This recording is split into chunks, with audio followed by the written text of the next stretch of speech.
Pushpa impossible की कहानी एक काफी इंटरेस्टिंग पड़ाव पर आ पहुंची है, जहां एक तरफ एक महिला जो कि कादम्बरी का कई दिनों से पीछा कर रही थी से कादम्बरी रंगे हाथों पकड़ लेती है। तो आखिर वह महिला कौन है? क्या वह रेखा बेन है जो कि कादम्बरी को पिछले 7 सालों से ढूंढ रही है, या फिर कोई और ही है जो कि कादम्बरी से अपना बदला लेना चाहती है? तो आखिर ये पूरी कहानी क्या है, चलिए जानते हैं आज की इस वीडियो में। कहानी की शुरुआत में हम ऋषभ को देखते हैं जो कि पुष्पा के घर पर आया था। ऋषभ पुष्पा को कहता है, आंटी राशि मेरे पास आई थी, राशि ने मुझे कहा था कि हम भाग कर शादी कर ले, लेकिन मैंने उसे मना कर दिया क्योंकि मैं यह नहीं चाहता हूँ कि हम जल्दीबाजी में गलत कदम उठा ले। मैं चाहता हूँ कि हम शादी दोनों परिवार के आशीर्वाद के साथ ही करें। अगले ही पल हम पुष्पा और जोशीपुरा जी को देखते हैं। यहाँ पर पुष्पा और जोशीपुरा जी को यह पता चला था जो डॉक्टर बटलर की बस्ती में फ्री में इलाज कर रहा है, सिर्फ फ्री में इलाज करने के लिए और किसी ने नहीं बल्कि इसी एनजीओ की फैक्ट्री के मालिक ने कहा है। यहाँ पर जोशीपुरा जी और पुष्पा काफी हैरान हो जाते हैं। एक तरफ तो यही फैक्ट्री जो कि बटलर की मदद कर रही है, दूसरी तरफ इसी फैक्ट्री की वजह से ही बटलर की तबीयत खराब हुई है। अगले ही सीन में हम कादम्बरी, जुगल और तितली को देखते हैं। यहाँ पर जुगल के पास अश्विन का कॉल आता है और इसी सीन में हम पहली बार अंश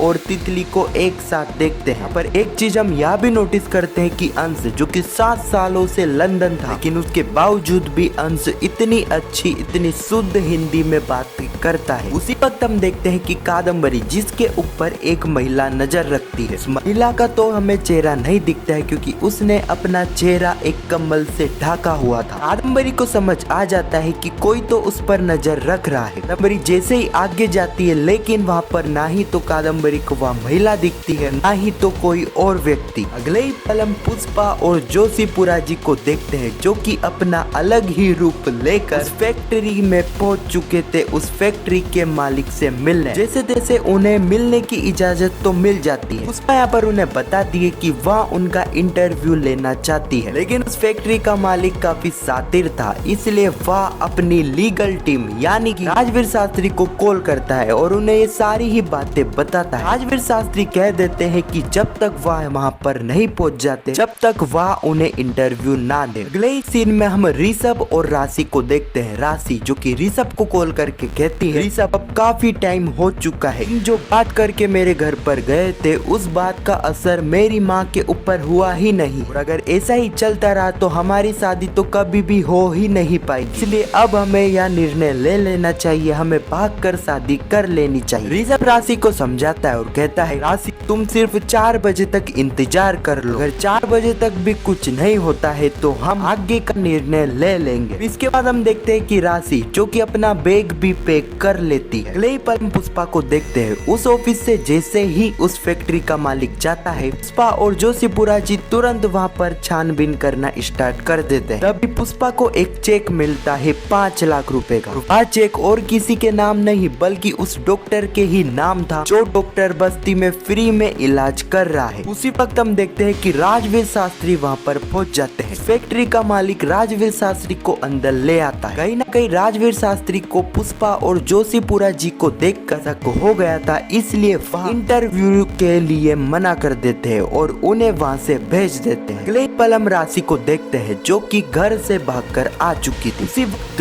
वहां पर ऋषभ आ जाता है और राशि और ऋषभ अपना बैग लेकर वहां से चले जाते हैं। अगले ही पल हम ऋषभ की माँ को देखते हैं। वह जैसे ही ऋषभ के कमरे में जाती है, वह देखती है कि ऋषभ तो वहाँ पर है ही नहीं। वह थोड़ी बहुत छानबीन करती है, ऋषभ को कॉल भी करती है, लेकिन ऋषभ का कॉल लगता ही नहीं। ऋषभ की माँ यानी कि मधुमती जी यह समझ जाती है कि ऋषभ राशि के साथ भाग चुका है। अगले ही सीन में हम देखते हैं कि पुष्पा और जोशीपुरा जी जो कि वहाँ से जा रहे थे, लेकिन तभी राजवीर शास्त्री उन्हें रोक लेते हैं। वह पुष्पा को कहते हैं, पुष्पा जी आपको क्या लगा कि आप ऐसी हरकतें करोगी और मैं आपको पहचान नहीं पाऊंगा? फिर क्यों पुष्पा जी तुम ऐसे काम क्यों कर रही हो? पुष्पा कहती है कि सर ये चीज मैंने आपसे ही सीखी है। और उल्टा यह सवाल तो मुझे आपसे करना चाहिए कि आखिर आपका इस फैक्ट्री से क्या संबंध है। आज वीर शास्त्री पुष्पा को कहते हैं कि मेरा तो सिर्फ इस फैक्ट्री से यही संबंध है कि मैं इस फैक्ट्री का वकील हूँ और को तो पता होगा कि मैं अपना काम कितने अच्छे से करता हूँ। इसी सीन के साथ यह एपिसोड तो यहाँ पर समाप्त हो जाता है। आने वाले एपिसोड में हम देखेंगे कि एक तरफ पुष्पा जी से एक धमकी से भरा हुआ लेटर मिलेगा। उस पर लिखा हुआ होगा कि अगर पुष्पा ने केस से अपना कदम पीछे नहीं हटाया, बटलर की मदद करना नहीं छोड़ी तो उसका अंजाम काफी बुरा रहेगा। अब एक चीज तो हमें यह देखने को मिलेगी और साथ ही एक चीज हम यह भी देखेंगे कि कादम्बरी जो कि उस महिला को पकड़ लेगी जो इतने दिनों से कादम्बरी का पीछा कर रही थी, कादम्बरी पर नजर बनाए रखी थी। कादम्बरी जैसे ही उस महिला का चेहरा देखती है तो कादम्बरी के पैरों तले जमीन खिसक जाती है। आखिर यहाँ पर सवाल यह आता है कि आखिर वह महिला कौन है, क्या वह रेखा बेन है या फिर कोई और ही है। अब मेरे हिसाब से यहाँ पर दो चीज हो सकती है। पहली तो जिसके काफी ज्यादा चांस भी है कि हो सकता है कि यह रेखा बेन ही है, और दूसरी चीज मुझे यह लगती है कि हो सकता है कि यह और कोई नहीं बल्कि जुगल की पत्नी ही है जिसकी कई सालों पहले मौत हो चुकी थी। हो सकता है कि उसकी मौत हो ही नहीं होगी। तो मेरे हिसाब से तो एक चीज हमें यह भी देखने को मिल सकती है, खैर इसके चांस तो काफी कम है